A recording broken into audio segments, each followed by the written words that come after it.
Iran যেহেতু continuously এই ধরনের ব্যালিস্টিক মিসাইল এটা কন্টিনিউ করছে, তাহলে আমাদের কথা আছে না যে সবকিছু আক্কেলালা লোকদেরকে ইশারাই যথেষ্ট, খুব খোঁচা দিয়ে সবকিছু বোঝাতে হয় না।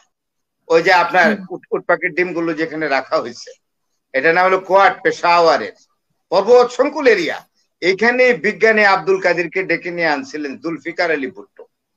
সুতরাং ইসরায়েল কেন, ইসরায়েলের দাদা আসলেও পারবে না। মানে ডব্লিউ বুশ যেটা ছেলের বাপ যেটা, সেটা থেকে নেতানিয়াহুকে বুঝাচ্ছে যে স্যার আমার উপরে ছেড়ে দেন, আমি মিডল ইস্ট সোজা করে দেবো। আমি শুধু এই আজকে গতকালকে একটা খবর পেলাম, সেটা নির্ভরযোগ্য।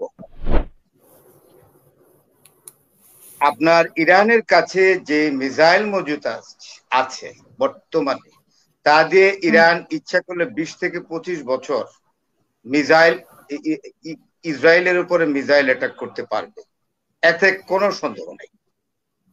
এখন স্যার যেটা বলেন, স্যারের সূত্র ধরে বলি যে এখন ইসরায়েল একটা টার্গেট নিচ্ছে, তাদের কাছে একদম স্ট্রং ক্যাপেবল ক্লাস্টার বম নাই। এটাকে ক্লাস্টার বমটা হইলো MOU 65 বাংকার ক্লাস্টার বম।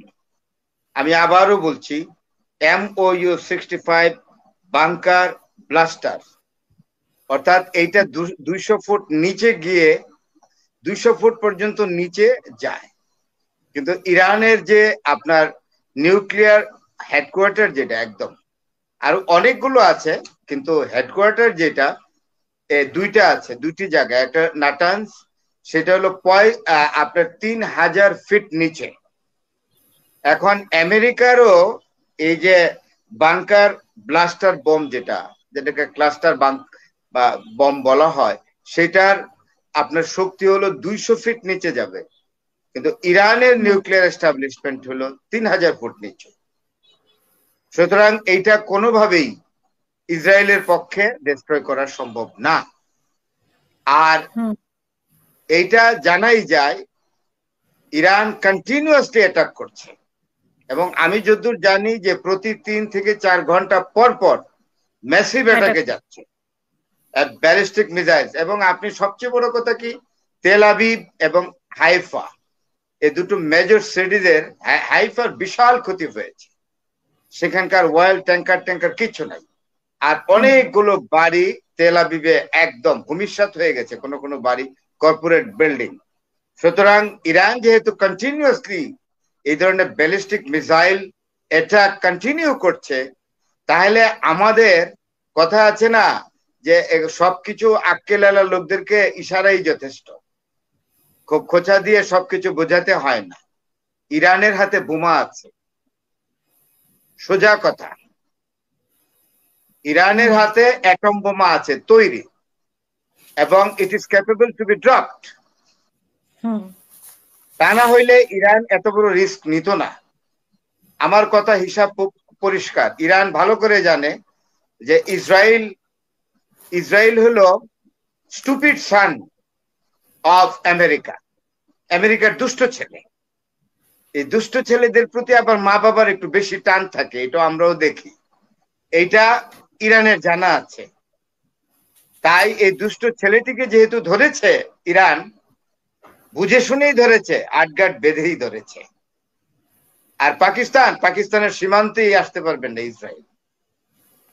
পাকিস্তানের ISIও কিন্তু আপনার মুসাদের চেয়ে মোটামুটি কম শক্তিশালী না। স্যার যেটা বললেন 10 লাখ মানব ডাল তৈরি করবে, পৃথিবীর সবচেয়ে বড় বাজেটের স্পায়োনেজ অর্গানাইজেশন হচ্ছে ISI, এবং আমাদের সাবকন্টিনেন্টের সবচেয়ে পুরনো সংগঠন হচ্ছে ISI। হ্যাঁ, এইটা প্রথম প্রতিষ্ঠা করেছিলেন যিনি, উনি এক সময় ইস্ট পাকিস্তানের গভর্নর ছিলেন, অ্যাডমিরাল এহসান, ভাইস অ্যাডমিরাল, উনি এটার দায়িত্বে ছিলেন। আমি এটা হিস্ট্রিটা স্যার পড়ছিলাম, মনে আছে।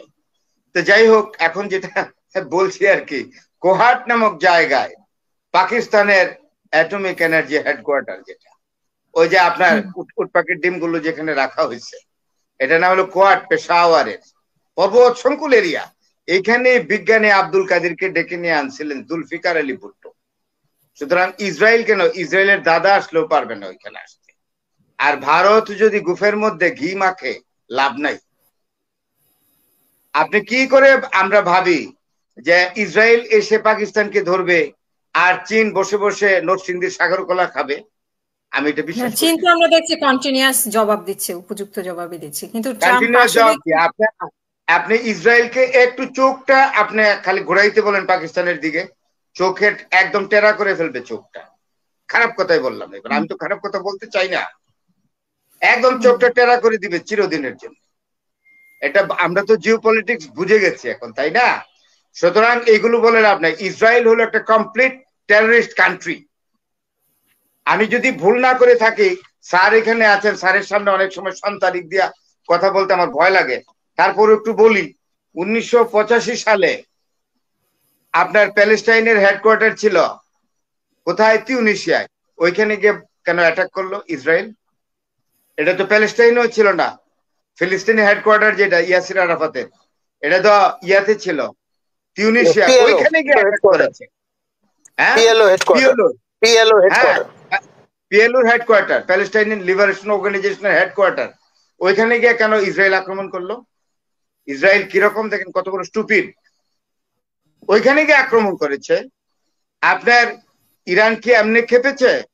আপনার সিরিয়াতে একটা শান্তিপূর্ণ ডিপ্লোম্যাটিক জোন, যেটা তাদের ডিপ্লোম্যাটিক জোনে গিয়ে আক্রমণ করলো কেন? দামাস্কাসে ইরানের ডিপ্লোম্যাটিক জোনে গিয়ে আক্রমণ করলো কেন? এবং বিনা উস্কানিতে টোটালি আনপ্রভোক একটা অ্যাটাক করলো। কোথায়? আপনার এই যে মারলো কিছুদিন আগে 200 বিমান গিয়ে হঠাৎ করে, জঙ্গি বিমান, বলা নেই কোয়া নেই। তাইলে কত ইরিটেশন সহ্য করবে? ইরাকের আণবিক চুল্লি বন্ধ করে দিচ্ছে। মানে এরা চাই না। নেতানিয়াহুকে আমি বলি, নেতানিয়াহু 95 সালে তৎকালীন প্রেসিডেন্ট ছিল, 95-এ সম্ভবত, আমি যদি ভুল না করে থাকি, সিনিয়র বুশ বোধহয় তখন প্রেসিডেন্ট ছিলেন। সিনিয়র বুশ মানে ডব্লিউ বুশ, যেটা ছেলের বাপ, যেটা সেটাকে গিয়ে নেতানিয়াহুকে বুঝাচ্ছে যে স্যার আমার উপরে ছেড়ে দেন, আমি মিডল ইস্ট সোজা করে দেবো, আমাদের স্কিম আছে। বলে যে কিভাবে করবা? বলে যে টোটালটাকে কোনোভাবেই যাতে মিডল ইস্টের কোনো দেশ আণবিক শক্তি সম্পন্ন না হতে পারে, প্রথমে ইরাককে ধরতে হবে। কেমনে? বলে যে ইরাকের উপর একটা ব্লেম দিতে হবে, ইরাকের কাছে কেমিক্যাল ওয়েপন আছে।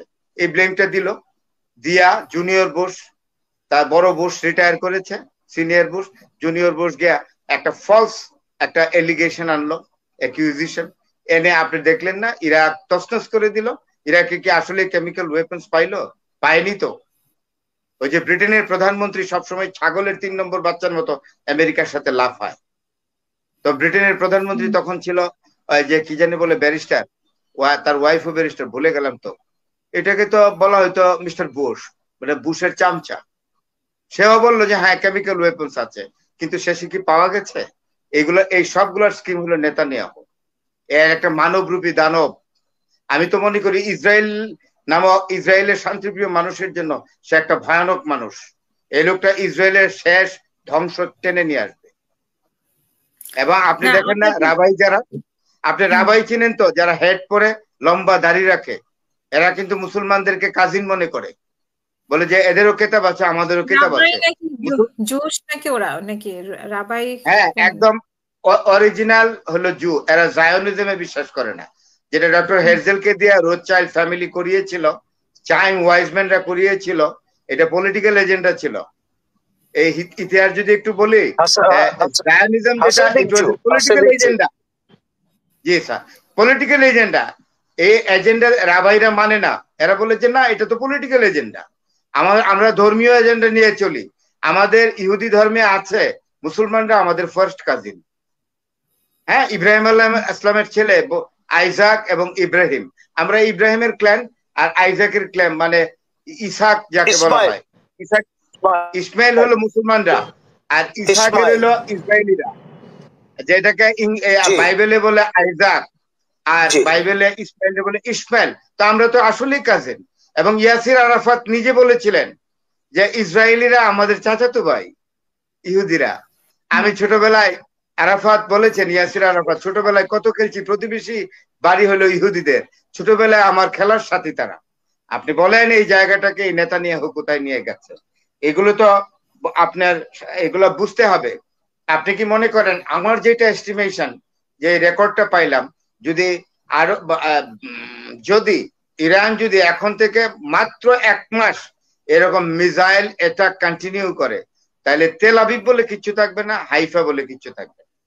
এগুলো সব প্যালেস্টাইনিদের ল্যান্ড দখল করে নিয়ে গেছে। লজ্জাও নাই, বার্লি খায়, খেজুর খায়, লেবু খায়, কমলা খায়, প্যালেস্টাইনিদের জমিতে চাষ করে। কত বড় নির্লজ্জ একটা জাতি এটা! এরা দেয়ার সুইন্ডেলস আর মিথ্যাবাদী। আপনি কি বলেন? আর আপনি কি মনে করেন আরব দেশে তো 2টা দেশ তো অলরেডি যুদ্ধ ডিক্লেয়ার করছে, লেবানন নিয়ে